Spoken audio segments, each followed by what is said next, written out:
At 6:10 in the morning, the air outside the Flagstaff Police Department was razor sharp, the kind of cold that crept into your bones and refused to leave. Autumn leaves clung to the sidewalk, frosted silver. Steam curled up from sewer grates as officers huddled inside, cradling coffee, their shifts only just beginning. Then, out of the rolling fog, came something no one could ever prepare for, a battered German shepherd dragging the limp body of a child. The first cop who spotted them froze, half spilling his coffee. "What the?" he whispered, but the words died in his throat. The shepherd's fur was slick with blood, one ear torn and raw. His breaths were ragged, chest heaving, but it was the girl, her face bruised and ghostly pale, that truly stole the air from the morning. He pulled her gently, inch by inch, up the concrete steps as if every ounce of strength he had was meant for this single act. An officer reached for his holster. Others followed, hands twitching toward their guns, unsure if this animal was friend or threat. The dog planted himself, shaking but unyielding, over the girl. His lips peeled back, and a deep, guttural growl rumbled from his throat, a warning, clear as a shot, for anyone who came too close. Every muscle in his body trembled, not from fear, but from a raw, protective desperation. The police captain, white-haired and wary, stepped forward, voice low. "Easy, buddy. We're here to help." No one moved. The tension in the air was electric, every heartbeat a question. Was this the end of Ava Collins's story, or the first flicker of hope after days of nightmare headlines? It was in that suspended hush that a black SUV screeched to a halt at the curb. Out stepped FBI Special Agent Maya Whitaker, tall, no nonsense, with storm-gray eyes. She saw the shepherd, and something in her face cracked. "Shadow?" she breathed, not quite believing. For a split second, the dog's ears flickered at her voice, torn but still listening. The officers stared. Nobody but Maya seemed to know the dog's name, or the history that shimmered like heat between them. Maya's mind raced. Years ago, back when she was a rookie, she'd helped train this shepherd, Shadow. He was a legend in canine circles. Loyal, stubborn, almost psychic in his instincts. But after a tragedy that splintered his handler's family, Shadow had vanished from police work. Now he was here, bleeding and battered, guarding a child with a ferocity that made even the toughest men hesitate. The girl, Ava, lay still. A medic knelt, trembling, but Shadow wouldn't budge. His gaze was wild, more animal than pet. But Maya knelt low, voice steady. "Shadow, you know me. Let us help her." She inched closer, never breaking eye contact. The shepherd's growl faded to a whine. He shifted, just enough for the medic to reach the girl's wrist. "Pulse! Weak! But she's alive!" the medic cried. Relief rippled through the officers, but no one relaxed. The scene was surreal, blood, fog, and the strange, silent truce between beast and humans. As the ambulance wailed away, Shadow staggered, almost collapsing. Maya wrapped her arms around his massive neck, whispering, "Good boy. It's okay. You did it." He pressed into her, eyes rolling back, surrendering at last to exhaustion. Inside the station, everything blurred. Lauren Collins, Ava's mother, was already there, eyes hollow, hands shaking so badly she could barely sign her name. She clung to a photo of her daughter, refusing to believe the worst. When the medics rolled Ava in, Lauren let out a sound, a broken animal sob that split the silence. The officers turned away, too human to witness her grief. But there was hope now, a thread running through the chaos. The shepherd, Shadow, had found Ava. He'd dragged her through the wild, risking everything. What was his story? How had he known? And why did he seem to know Maya Whitaker? Questions swirled like autumn leaves. The officers exchanged wary glances. Some called it a miracle. Others whispered about what Shadow might have seen or what he was running from. Maya scanned the police reports, her mind racing, searching for connections. She watched the battered shepherd lying on a hospital blanket, eyes half closed, but always watching, always guarding. No one noticed that in the chaos, Shadow's gaze kept drifting to Lauren, Ava's mother. There was a history here, old wounds and old loyalty, thick as blood. For the first time in days, Lauren knelt beside her daughter, one hand resting almost unconsciously on the dog's battered head. For a moment, grief and gratitude blurred. She whispered, "Thank you." and Shadow's tail thumped, weak but unmistakable, a signal that hope, however fragile, had not yet been lost. Outside, the sky was bleeding toward sunrise, the city waking to headlines of horror and hope. Inside, 3 lives, woman, child, and dog, were bound by loss, courage, and the possibility that sometimes salvation comes with a limp and a growl. And as Maya Whitaker watched from the shadows, she realized this was only the beginning. 2 months earlier, Maple Lane in Flagstaff was the kind of street where nothing was supposed to happen. Maple trees hunched over driveways, painting the sidewalks in filtered gold. In the Collins' modest blue-painted house, silence had become the norm, a heavy, unspoken presence. Lauren Collins sat at the kitchen table, staring into her 3rd cup of reheated coffee, her nurse's scrubs wrinkled and streaked with old stains. It was just past midnight, but sleep felt foreign, unreachable. She ran her thumb over her wedding ring, spinning it absently. Her husband, Mark, had been gone 6 weeks now, struck down in a hit-and-run that had left more questions than answers, and a family shattered in its wake. Mark had been a police K-9 handler, loyal, gentle, patient with everyone except himself. His absence echoed in every room. Outside, chained in the far corner of the yard, Shadow lay curled in a patch of brittle grass, muzzle resting on his front paws. The collar around his neck was too tight, his water bowl mostly mud. He barely moved anymore, ribs showing through his fur, ears ragged. Since Mark's funeral, Shadow had become little more than a ghost in the Collins' life.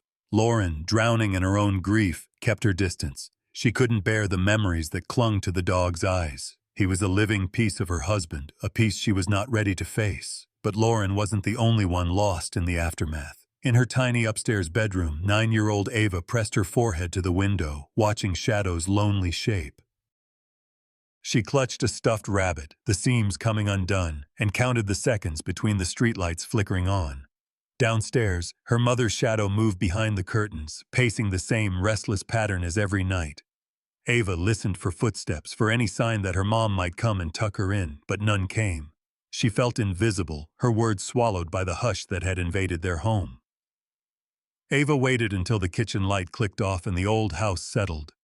Then, with the quiet determination of a child who's learned to do things herself, she crept down the back stairs, barefoot and careful. Outside, the air bit at her skin, but she didn't flinch. She unlatched the yard gate, kneeling beside the battered shepherd. "Hey, boy," she whispered, voice trembling. "It's just me." Shadow flinched at her touch, the first few nights shrinking away from any sudden movement, but Ava was patient. She spoke in whispers, traced her tiny fingers over the scars that mapped his sides, and brought him bits of her dinner, half a sandwich, a handful of Cheerios. Some nights, she read him stories by flashlight, her voice the only thing cutting through the darkness. Over time, something shifted. Shadow's tail started to thump, tentative at first, then steady. When Ava pressed her cheek to his side, he stayed still, a silent sentinel against the world. Their secret meetings became a nightly ritual. One Lauren knew about, though she pretended otherwise. From her post at the kitchen window, Lauren watched the pair, her hands clenched white around the curtain. Each time she saw Ava slip out into the cold, her chest tightened with guilt and longing. She wanted to call her daughter back, to wrap her in arms that had grown numb, but the words caught in her throat, heavy with regret. Instead, she let herself cry, quiet, aching tears that left salty tracks on her cheeks. She wondered, sometimes, if Mark would recognize the hollow woman she had become. Ava sensed the distance, but didn't resent it. She saw the way her mother stared through her, eyes glassy, and she carried her loneliness to Shadow instead. The dog listened, always, his brown eyes solemn and forgiving. "You're the only one who really listens, you know," Ava told him one night, stroking the rough fur behind his ear. Shadow nudged her, silent and steadfast. One evening, as Lauren washed dishes and watched her daughter in the yard, something in her broke. She set the plate down and stepped outside, arms wrapped tight around herself. Ava looked up, startled. For a moment, none of them spoke, the broken family stitched together in the cold. "Come inside," Lauren said, her voice barely above a whisper. Ava hesitated, then stood, brushing dirt from her knees. Shadow followed, limping but alert. Inside, the house felt less empty. Lauren poured milk for Ava and set a bowl of leftover chicken on the floor for Shadow. Ava grinned, relief flickering in her eyes. The shepherd sat at her feet, every muscle taut, as if waiting for someone to tell him where he belonged. Later, after Ava went to bed, Lauren lingered at her daughter's doorway. She heard the whispered prayers, the soft thanks Ava gave to Shadow, to her father, to anyone who might be listening. Lauren pressed a hand to her mouth, fighting tears. In the darkness, she made a silent promise, to Ava, to Mark, to herself, that she would try. She'd find her way back somehow. But just as hope began to root, cracks reappeared. Lauren's grief often overwhelmed her, pushing her into silence. Ava clung tighter to Shadow, their bond growing in the gaps Lauren couldn't fill. Sometimes late at night, Lauren would find her daughter asleep beside the dog, tangled together like castaways. Shadow's breathing was deep and steady, his presence a lifeline for them both. One morning, Ava confronted her mother at the breakfast table, her eyes bright and unafraid. "He's the only one who really listens, Mom. You don't talk to me anymore. Nobody does." The words hung between them, heavy and undeniable. Lauren's hands trembled. She tried to answer, but all she managed was a shaky, "I'm sorry." Ava stared at her, disappointment flickering, and turned to Shadow for comfort. Lauren watched the pair, the weight of her neglect suddenly unbearable. The world outside kept moving, school, bills, work. But inside the Collins home, something raw and honest was beginning to heal. Ava and Shadow found solace in each other, their wounded hearts beating in tandem as Lauren struggled to find her voice again. Unseen, hope flickered at the edges of grief, but nothing stays hidden forever, and the fragile peace was about to be shattered in ways none of them could imagine. It was one of those bright Arizona afternoons when the world felt too ordinary for tragedy. The sun poured golden light over the Flagstaff Elementary playground, bouncing off jungle gyms and skipping ropes. Ava waited by the chain-link fence, hugging her backpack to her chest. The bell had rung, but Lauren wasn't there yet. She always ran late these days, nights at the hospital, stretching longer, her face pinched and tired. The school secretary, Ms. Parker, fluttered around the front office, distracted by stacks of permission slips and a flickering computer screen. When a man appeared at the door, a man with a gentle smile and a neat pressed shirt, she barely glanced up.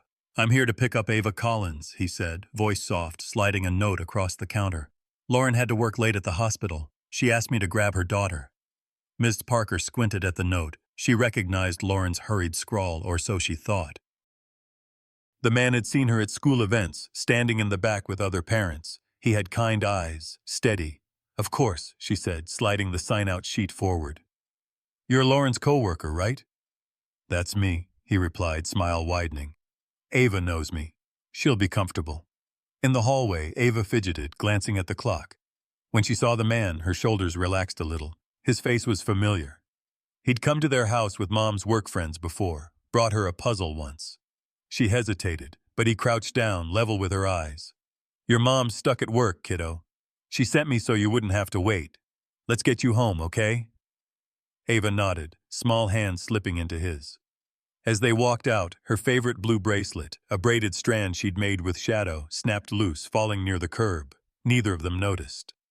Back at the Collins house, Shadow lay restless in the backyard. The autumn sun couldn't reach him under the porch. Every time a car drove by, he lifted his head, ears twitching. Something was wrong. The air was tight, buzzing. He stood up, pacing along the fence, eyes locked on the front door that never opened. By 4 o'clock, Lauren's shift finally ended. She sped through yellow lights, heart pounding, rehearsing apologies she'd never get to say. When she reached the school, the parking lot was nearly empty. Inside, Miss Parker greeted her with a tired smile. "You just missed them. Your coworker picked Ava up." Lauren's chest went cold. "What coworker?" "Tall man, brown hair, said you asked him." "No," Lauren whispered. "No, I didn't. Where's my daughter?" Panic clawed at her throat as she dialed every number she could think of, but her voice was just another static hum on the other end. Back at home, Shadow was waiting, barking wildly at the door. Lauren tore through the house, calling for Ava, but the rooms were silent. In the backyard, she found Shadow's leash, chewed through, the nylon fibers frayed and wet. She sank to her knees, sobbing, the weight of failure pressing her down. Shadow's instincts kicked in. He pawed at the gate, sniffing frantically. His world was scent and fear, and the memory of Ava's gentle hands. He bolted, nose low to the ground, desperate to pick up her trail. Lauren followed, voice hoarse from yelling. She found the blue bracelet near the curb, broken and muddy, and pressed it to her heart.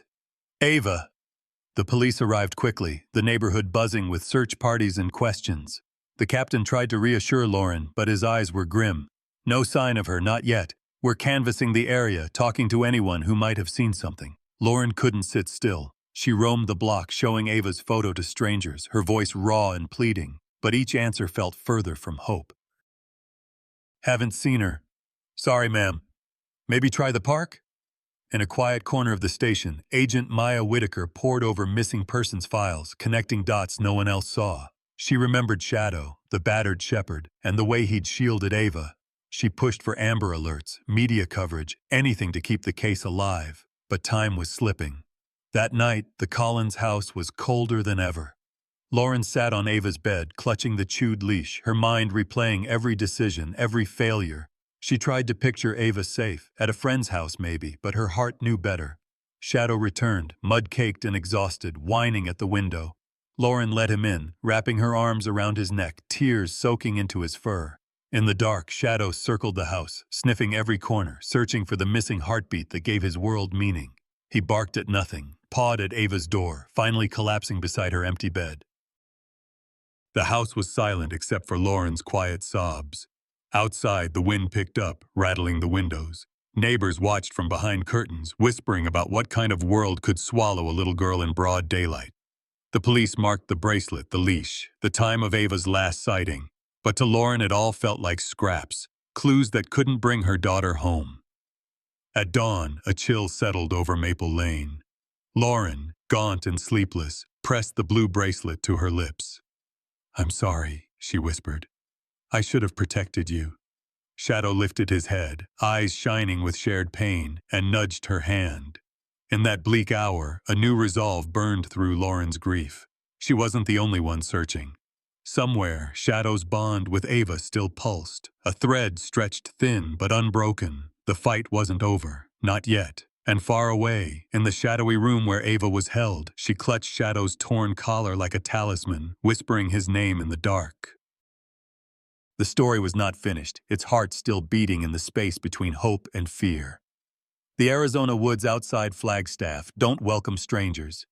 In late autumn, pine needles blanket the ground, muffling every footstep. The trees stand close, blocking out the sun, and the wind carries 1,000 scents. Dust, rain, old leaves, and fear. Somewhere out there, a battered German shepherd ran like his life depended on it.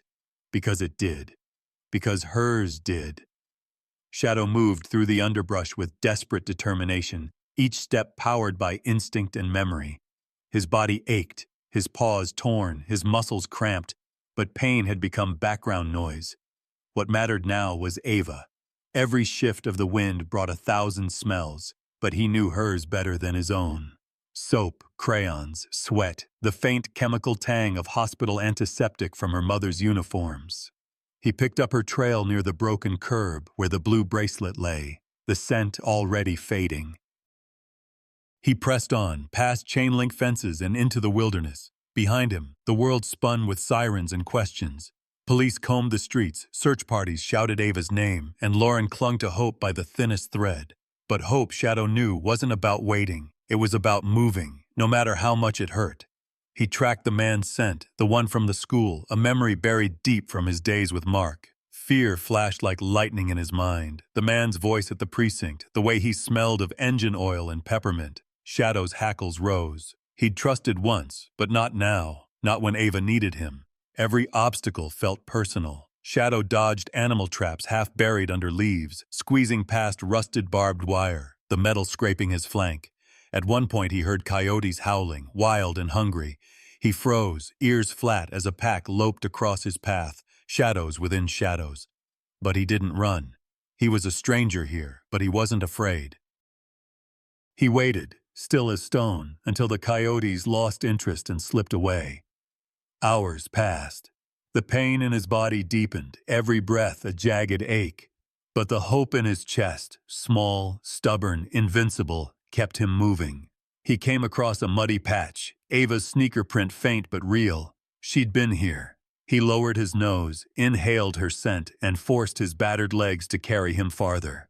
Meanwhile, in a cramped, windowless room lined with peeling wallpaper, Ava sat on a thin mattress, knees pulled tight to her chest. The door was locked. She had cried at first, the fear too big for her small body. But crying only brought the man's angry footsteps and the heavy voice behind the door. Now she was quiet, whispering to herself in the dark. She clutched Shadow's collar, a scrap of leather torn loose during the struggle. It smelled of old sweat, grass, and the faintest trace of dog biscuit. Ava pressed it to her face, closing her eyes, whispering stories only Shadow would understand. In her mind, he was already coming for her. She pictured him running through the woods, ears pinned back, tail streaming behind him. She imagined his big brown eyes, warm and worried, finding her in the darkness. Outside, the man and his accomplice argued. Their voices leaked through the walls, panicked, desperate. "We need to move her before sunrise. Someone saw you at the school. They'll come looking." Ava listened, hope flickering. If they were scared, maybe someone was close. Maybe Shadow was close. Back in the woods, Shadow found the path growing colder, the scents more tangled. He forced himself to slow down, to remember Mark's lessons. Breathe deep, trust the trail. He caught a whiff of something familiar, cologne and motor oil, and his heart hammered. He limped up a steep hill, his paws slipping in the mud, until he reached the edge of a clearing. There it was, a battered, run-down cabin half hidden under drooping pine branches. The roof sagged. The porch creaked in the wind. Voices echoed inside, sharp, nervous. Shadow slunk low, circling to the back, nose twitching. He paused under the broken porch steps, senses straining. He caught a word, money, and the scrape of a chair. He waited motionless, the wild pounding of his heart the only sound he could hear. He recognized the scent of one kidnapper, a man from his old police days. A memory surfaced, a night at the precinct, Mark tense beside him, this same man talking too fast, making jokes that weren't funny. Shadow's fur bristled. The pieces clicked. This wasn't just a random crime. There was history here, secrets he couldn't name but felt in every bone. Inside, Ava listened. Through a crack in the door, she saw a flashlight beam, a man's boots, the edge of a gun. Her hands trembled, but she squeezed the collar, whispering, "Shadow, please. Find me." She pressed her ear to the floor, listening for something, anything besides fear. Under the porch, Shadow made a plan.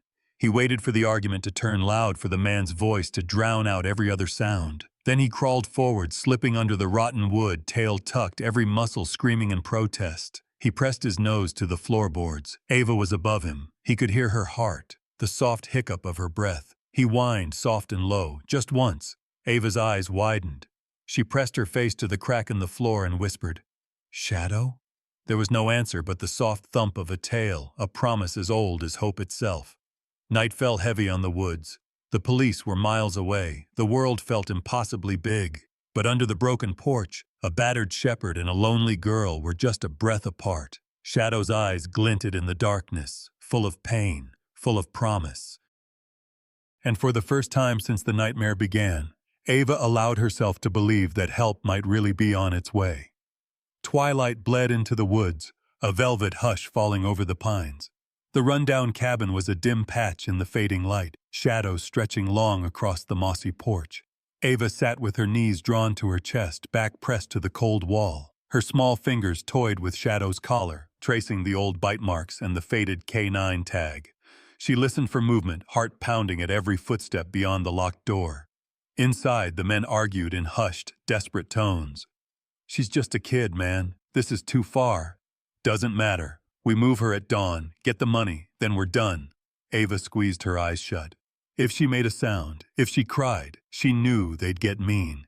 She swallowed the fear, focusing on the rough leather in her hands. "Shadow's coming," she whispered. "I know it." Outside, Shadow lurked beneath the porch, his chest heaving in the cold. He watched every flicker of movement behind the dirty windows, every shadow that passed too close. The pain in his legs had worsened, but he kept his ears pricked, senses razor sharp. He waited, refusing to leave his post, a silent guardian. Suddenly, headlights slashed through the trees, bouncing over the muddy path. A car door slammed. The men inside the cabin stiffened, guns drawn. Ava shrank back into the shadows. The door swung open, letting in a gust of night air and the sharp, sterile smell of hospital soap. Dr. Melanie Porter, the town veterinarian, stepped into the room. She wore her white coat, name badge glinting under the weak bulb. Her face, usually so gentle at the animal clinic, was set in a strange, tight smile. "You called for help," she said, voice low. "Let's get this over with." Ava's breath caught. She'd seen Dr. Porter at the clinic with Shadow, had watched her patch him up after a coyote fight once, her touch gentle, her laughter warm. Relief fluttered in Ava's chest until Shadow outside let out a low, warning growl, deep and guttural. The sound sent chills through the room. Dr. Porter's eyes darted to the window. "That dog," she snapped. "He's trouble. We need to get rid of him before anyone else comes." Ava clutched the collar tighter. Dr. Porter crossed the room, crouching before her, the familiar scent of her floral perfume hanging in the air. "It's okay, honey," she murmured. "We're going to take you home." But the words rang hollow, her voice trembling on the last syllable. Ava shrank back, memories swirling, the same perfume on her mother's scarf, the same gentle hands now shaking. "You're lying," she said quietly. Dr. Porter's smile faltered. "No, sweetheart, I know your perfume," Ava blurted, voice rising. Mom's friend, you were there that night." A heavy silence settled over the room. One of the men cursed, gun wavering in his grip. "Enough stalling, Melanie. We're running out of time." In the chaos, Shadow lunged at the door, claws scraping wood. Ava's heart soared. She could hear his furious barking, no longer the gentle whine of hope, but a battle cry. Dr. Porter stepped back, startled, her mask of calm cracking. Outside, Lauren and Agent Maya Whitaker crashed through the trees, flashlights slicing the dusk. Sirens howled in the distance. "Ava!" Lauren screamed, voice hoarse, but Ava barely heard. Her world narrowed to Shadow's bark, the panic in Dr. Porter's eyes, and the rush of footsteps all around her. Dr. Porter fumbled for her purse, dropping a set of keys. They clattered to the floor, keys with a strange engraved insignia, a snake coiled around a badge. Maya's gaze snapped to them. "Stop! FBI!" she shouted from outside, gun raised. In that split second, everything erupted. One of the men shoved Ava, grabbing her by the arm. Shadow hurled himself against the window, shattering the glass. Blood sprayed from his shoulder, but he barreled forward, snapping and snarling, a storm of fury and pain. Ava broke free, scrambling to Shadow's side, burying her face in his thick fur. Dr. Porter lunged at Lauren, who blocked the door, fists clenched. The two women struggled, crashing into overturned chairs. Maya tackled one of the kidnappers, guns skittering away on the floor. Sirens blared, blue and red lights bouncing off the trees, voices shouting in the chaos. Through it all, Shadow shielded Ava, his body a living wall. He bared his teeth at anyone who came close, every muscle quivering with agony but refusing to back down. Ava sobbed, clutching his neck. "Don't let them take me," she begged. Shadow only pressed closer, snarling at the men who circled. In the madness, Dr. Porter's voice cracked. "We can still make a deal. I have the files, I have everything." "No deals!" Maya yelled, handcuffing the last kidnapper. She kicked the mysterious keys toward Lauren, who scooped them up, examining the strange symbol. The weight of it settled like a stone in her gut. In the aftermath, the forest was littered with police cars, medics, and floodlights. Ava clung to Shadow, who lay panting, his side slick with blood but eyes still watching, still guarding. Lauren pulled her daughter into a fierce embrace, her own tears silent and endless. Agent Whitaker knelt beside Shadow, her hand trembling as she stroked his fur. "You saved her," she whispered, awe and gratitude mingling in her voice. "You did what no one else could." Dr. Porter sat on the ground, hands cuffed, her mask finally gone. She stared at the muddy keys, resignation in her eyes. "You have no idea what you've started," she muttered. Lauren gathered Ava and Shadow, holding them close. "Let them try," she whispered. "We're together now." Above them, the moon slid out from behind the clouds, silvering the blood and mud. For a moment, there was only the sound of Shadow's ragged breath, Ava's quiet sobs, and the distant hum of hope, a fragile promise in the wild night. The police headquarters was thick with adrenaline, the usual buzz replaced by something sharper, tighter, like the moment before a storm breaks. Officers and FBI agents moved briskly down halls lined with old wanted posters and flickering lights. News of Ava's rescue had brought relief, but in its wake, a darker, crawling dread. Something bigger was at play. Lauren sat in the hospital waiting room, hands shaking, eyes locked on the trauma doors. Ava was inside, bruised and exhausted but alive. Shadow lay beside her gurney, a tangle of bandages and blood-stained fur. Each time a nurse tried to move him, the dog's lips curled and a soft warning growl vibrated deep in his chest. Ava rested her hand on his neck, whispering secrets only he could hear. Her tiny fingers traced the outline of his scars, the slow thump of his tail, the only sign he was still fighting. Lauren watched them through the glass, heart aching with a mix of guilt and gratitude. She wanted to rush in, to hold Ava, to thank Shadow, but she didn't trust herself not to fall apart. In the hallway, Agent Maya Whitaker paced, phone pressed tight to her ear. "I don't care if he's untouchable. Dig deeper on Charles Vance. Get me everything on his donations to the K-9 unit, the vet's business, all of it. This isn't just about a kidnapping." Maya snapped her phone shut, her jaw set. She entered the hospital room, gaze landing on Lauren. "Doctor, Porter was no lone wolf. She's tied to something bigger. Those keys you found. That insignia, Vance's private security company uses it. He donated the initial funds for the police dog program." She looked at Shadow, her voice gentler. "He was Mark's dog, right?"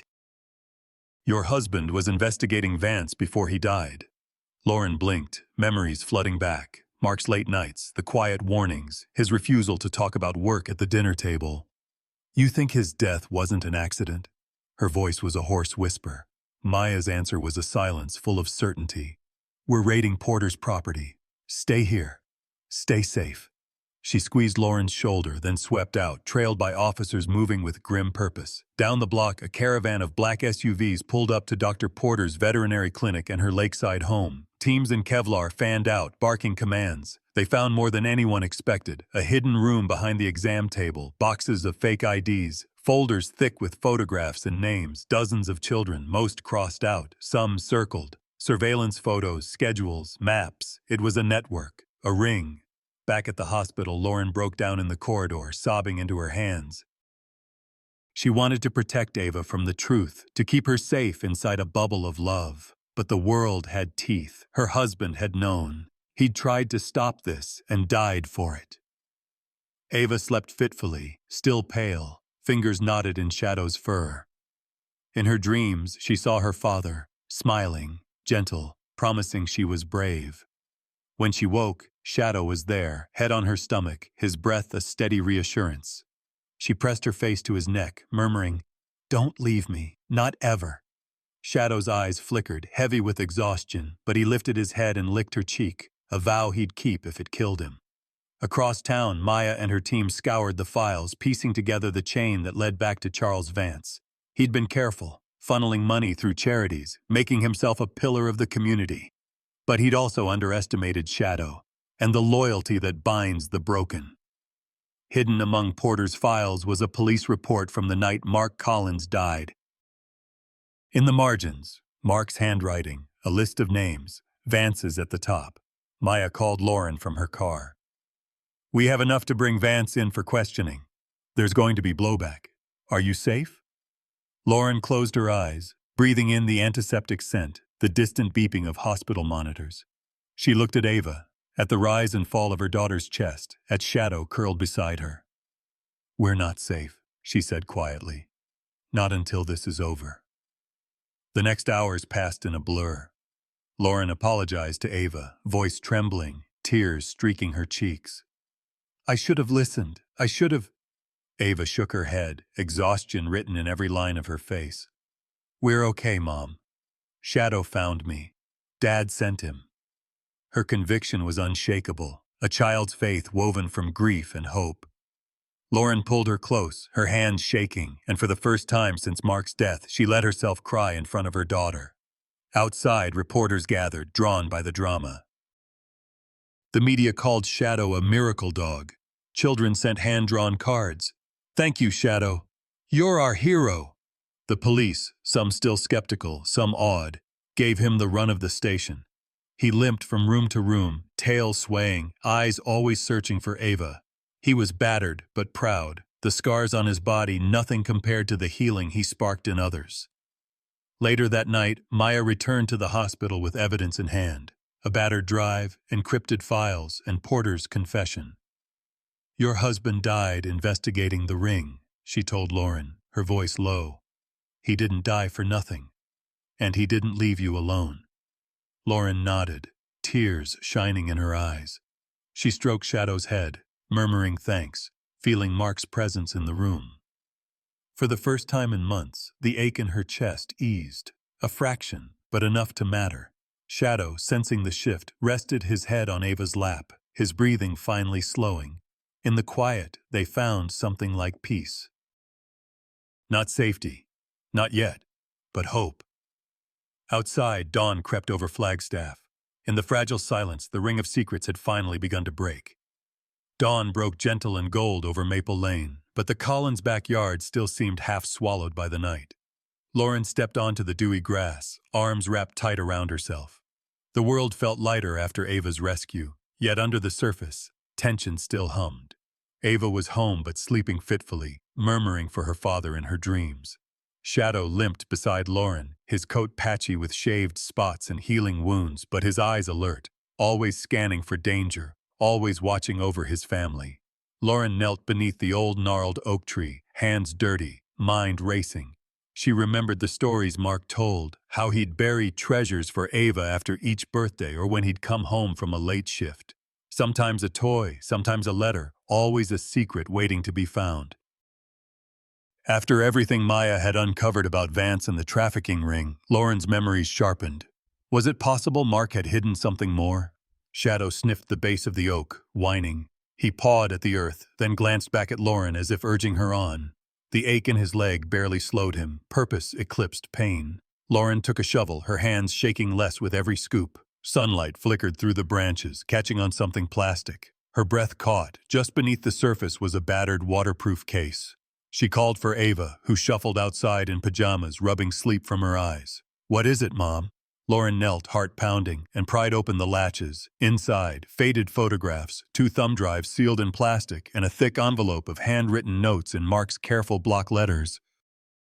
Ava's fingers trembled as she picked up the photos, her dad grinning, Shadow at his side, and a few pictures of Mark at police briefings with faces she didn't recognize. Lauren pulled out the top note, her voice breaking as she read aloud. "If you find this, it means I didn't come home. There's something happening in Flagstaff, bigger than anyone knows. If I can't stop it, maybe you can." The words hit like a fist, Mark's love and fear woven together, reaching through time. Ava pressed her father's letter to her chest, tears running down her cheeks. "He didn't leave us, Mom. He tried to protect us." Shadow nudged her hand, his tongue rough and reassuring on her wrist. For the first time in months, Ava let herself sob openly, letting the pain out instead of holding it in. Lauren wrapped her arms around her daughter, holding her tight, her own tears falling silently. They spread the contents of the case on the back porch, careful not to let anything blow away. Among the pages, diagrams of the police K-9 program's funding, receipts from Vance's fake charities, and cryptic notes about deliveries and midnight meetings. Tucked at the bottom was a flash drive labeled in Mark's neat writing, "Vance plus Porter, evidence." Lauren called Agent Maya Whitaker. Within an hour, Maya arrived with her laptop and a forensic specialist. The encrypted files were stubborn, but Mark had included a password hint only Lauren could solve. First date, first dance. Her fingers hovered over the keys, remembering the night, the song, the way Mark whispered the future into her hair. The drive unlocked. Audio files crackled through the speakers. Vance's voice, unmistakable, cold and arrogant. "If Porter keeps her mouth shut, we'll be fine. The police are in our pocket." The K-9 handler's asking questions. "He'll be a problem, but I can fix that." Another file. A meeting in a restaurant.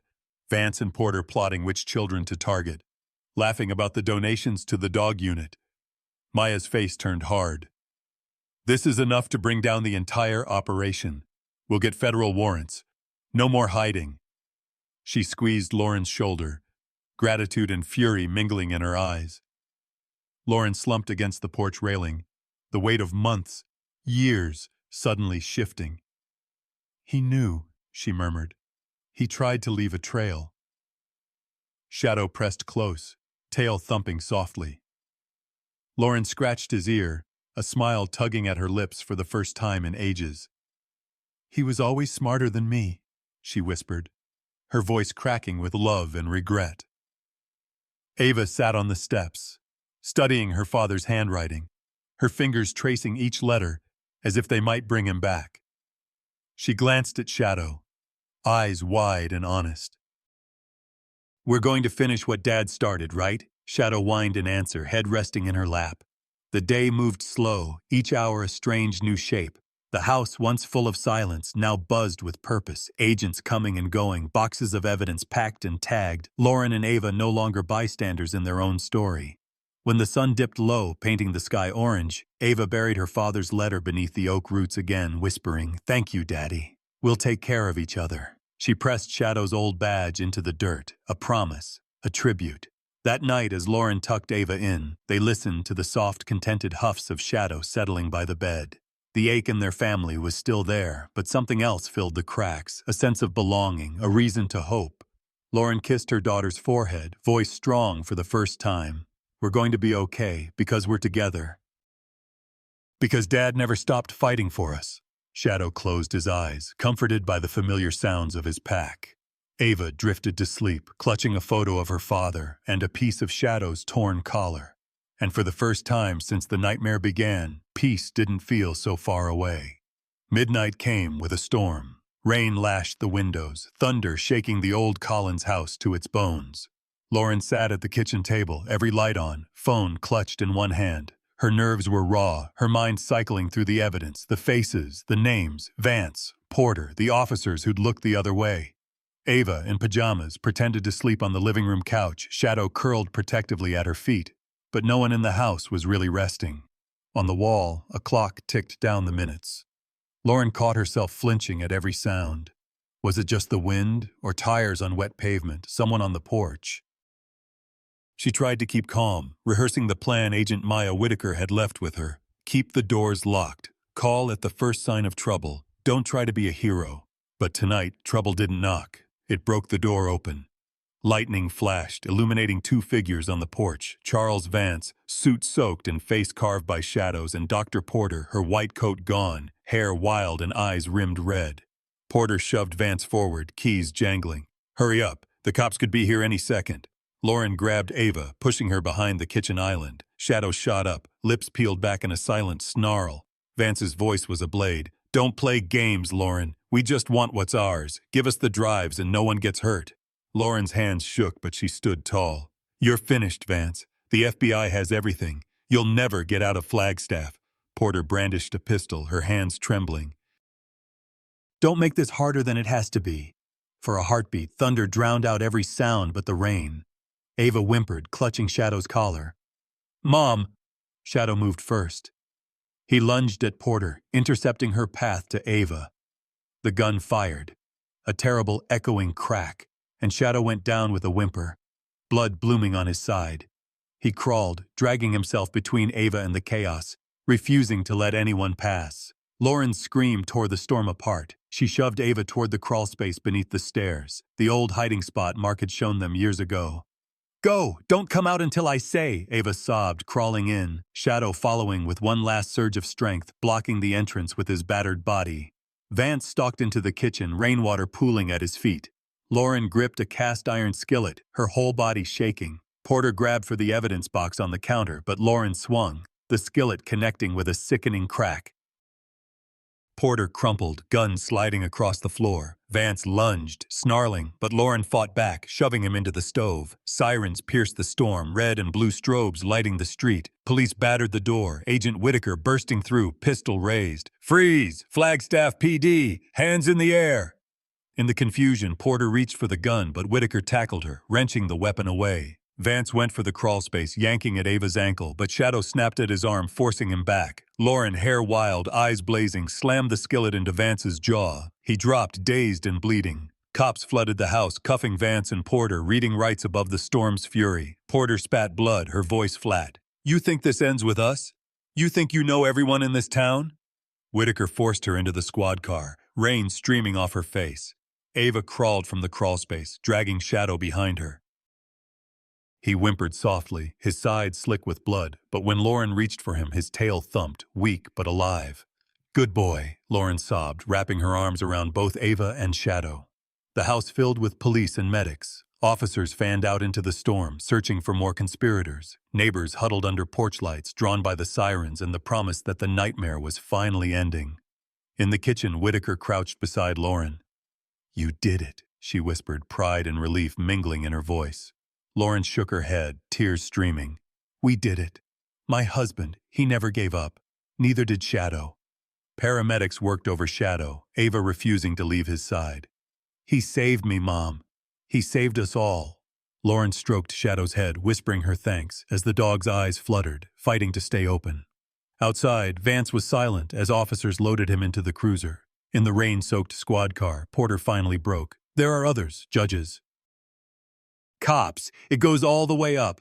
I'll talk. I'll give you everything. Just protect me." Her words spilled out, implicating half a dozen respected townspeople. Whitaker's jaw tightened. "Start talking." The storm raged, but inside the house a fragile calm began to settle. Ava curled up beside Shadow, humming softly, pressing her cheek to his fur. Lauren knelt beside them, holding her family tight as the world outside shifted, old secrets torn open by the light. As dawn approached, the police tape flapped in the wind. The Collins home, battered, blood-stained, but unbroken, became the epicenter of a new beginning. Ava drifted to sleep beside Shadow, Lauren's arms around both, the storm finally giving way to the promise of peace. Weeks after the night the storm broke over Maple Lane, Flagstaff began to thaw. The snow on the San Francisco peaks glowed brighter, as if the whole town was catching its breath after months of fear. Yet inside the regional hospital, time seemed to move slower for the Collins family. Ava spent every afternoon curled up on a stiff plastic chair beside Shadow's hospital bed. The room smelled of rubbing alcohol and hope, flowers from school friends, cards with lopsided dog drawings, a balloon that bobbed on its string with every draft. Shadow's side was bandaged, shaved for stitches and IVs, but his eyes never left Ava. Every day she leaned close and whispered her secrets, dreams of learning to ride a bike again, nightmares that woke her shaking, small thanks for every new morning. Sometimes Shadow's ears twitched or his tail flicked, as if he understood every word and promised to stand guard through the darkness. Outside the window, Lauren stood watching. Her hand rested on the glass, the memory of that terrible night lingering in her muscles. She still carried the guilt, the hours she'd lost Ava, the anger and numbness she'd brought into their home after Mark's death. But now, watching Ava's smile return in small, halting bursts, she felt something break loose inside, a knot she'd carried for too long. Lauren spoke softly to the nurses, helping where she could.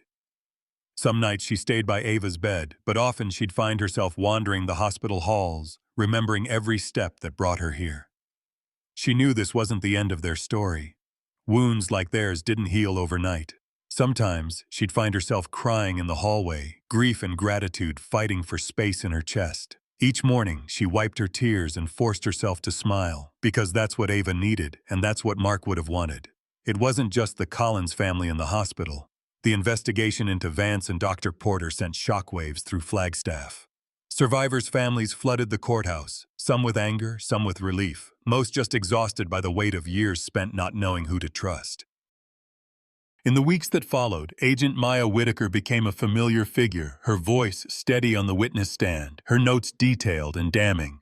During the hearings, Lauren found herself facing a courtroom full of strangers. She'd dreaded the moment, afraid her voice would fail her, that her pain would make her look weak. But as she sat on the witness stand, something shifted. She didn't just recite facts. She told the truth about what loss had done to her, about the silence that followed Mark's death, about how easy it was to miss the signs when you were busy just surviving. She spoke about Ava's courage, about Shadow's unwavering loyalty, and about how a community could go blind to what it didn't want to see. Her words rippled through the room.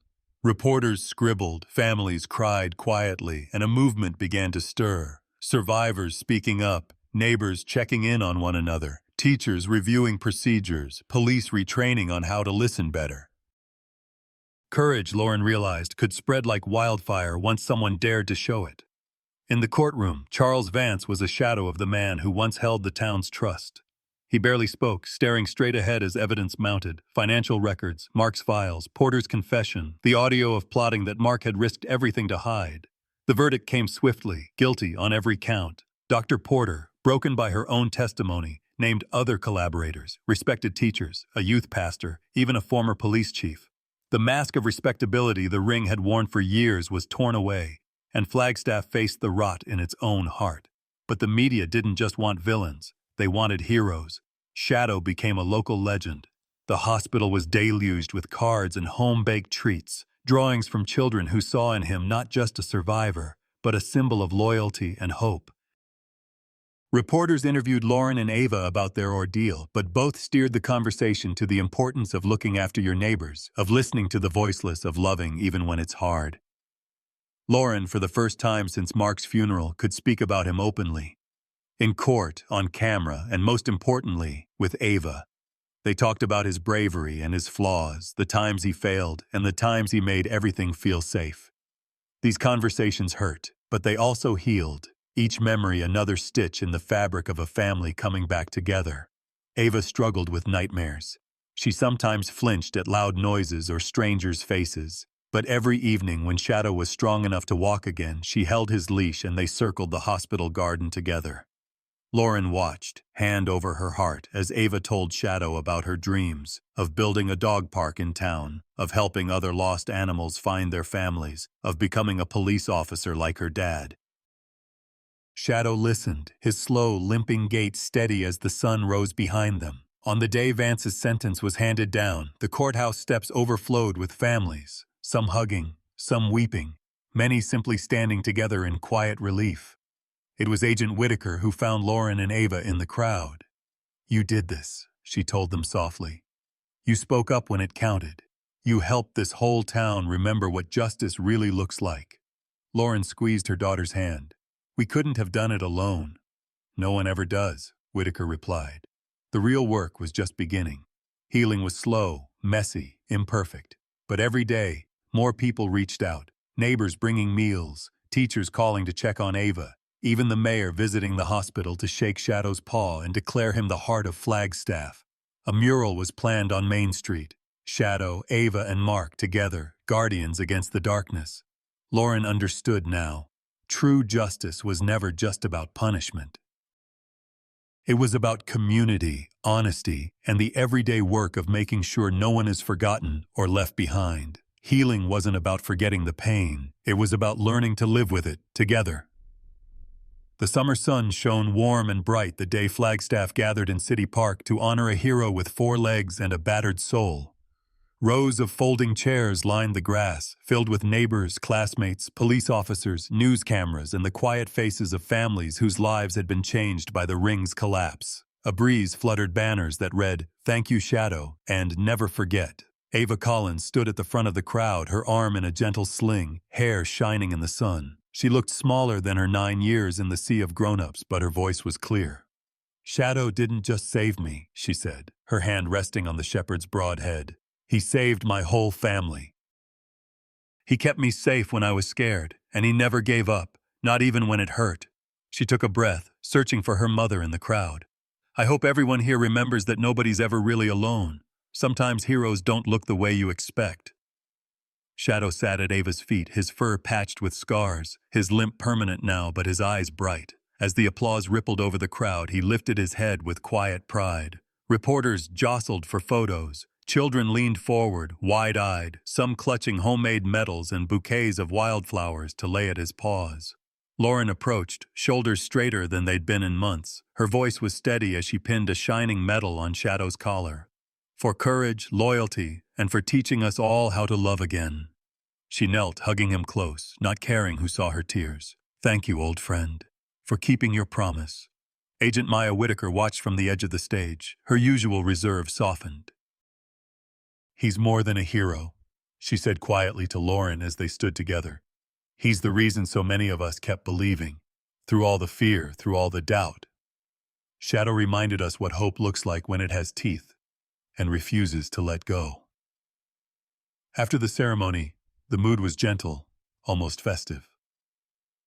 Kids who had been rescued from the ring came forward, each bringing a flower or a drawing for Shadow. Some hugged Ava, others just sat nearby, comforted by the sense that their pain had been seen, and that it could be spoken out loud without shame. As dusk fell, Lauren, Ava, and Shadow, walked together to the small cemetery at the edge of town. The grass was overgrown, the headstones quiet and soft in the evening light. They stopped at Mark Collins's grave. Lauren knelt to clear away wild grass, her fingers gentle. Ava placed a photo, a new one, of the three of them with Shadow, beside the stone. She tucked a note underneath. "We kept your promise." For a moment they sat in silence. The breeze was warm. Shadow lay with his head on Ava's lap, his tail thumping softly as if listening to a story only he could hear. Lauren spoke, voice rough with feeling, but unafraid.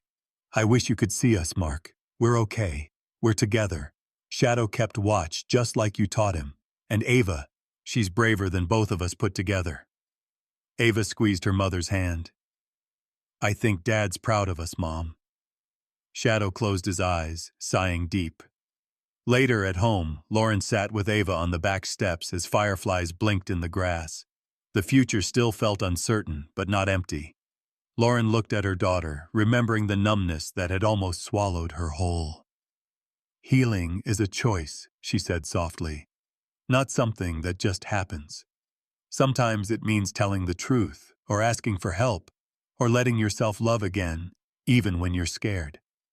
Ava nodded, sleepy but listening. "I'm not scared anymore, not when we're all together." Shadow stirred at her feet, his head resting on Lauren's knee. All the old wounds, his, Lauren's, Ava's, were still there, but now they were part of the story, not the end of it. Days turned into weeks.